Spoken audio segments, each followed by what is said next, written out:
Hello friends, അപ്പോൾ ഇന്നത്തെ എൻ്റെ വീഡിയോയിൽ സരസ്വതി പൂജയുടെ വീഡിയോ ആണ് കേട്ടോ. ചെറിയൊരു വീഡിയോ ആണ്. ഇതെടുത്തിട്ട് കുറച്ച് ദിവസമായി, പക്ഷേ എനിക്ക് ഇടാൻ നേരം കിട്ടിയില്ല. അതുകൊണ്ട് ഞാൻ ഇപ്പോഴാണ് എഡിറ്റ് ചെയ്തിരുന്നത്. ഇത് കൽക്കട്ടയിലെ നോർത്ത് ഭാഗങ്ങളിലൊക്കെ ഫെബ്രുവരി മാസത്താണ് സരസ്വതി പൂജ ഉണ്ടാകുന്നത്. നമ്മുടെ നാട്ടിൽ ഒക്ടോബർ മാസത്തിലല്ലേ, ഇവിടെ ഈ സമയത്താണ് കേട്ടോ. അപ്പോൾ ഞങ്ങളൊരു അമ്പലത്തിൽ പോയി, അവിടെ പൂജയൊക്കെ കഴിഞ്ഞു. അവിടെ തൊഴുതിന് ശേഷം ഞങ്ങൾ സ്കൂളിൽ പോയി. ഞാൻ എൻ്റെ ഫ്രണ്ടും കൂടിയിട്ടാണ് പോയത്. അങ്ങനെ ഞങ്ങൾ അവിടുത്തെ പൂജയിൽ പങ്കെടുത്തു.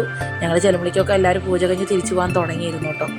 അപ്പോൾ നിങ്ങൾക്ക് ഈ വീഡിയോ ഇഷ്ടപ്പെട്ടെങ്കിൽ ലൈക്ക് ചെയ്യുക. Thank you so much.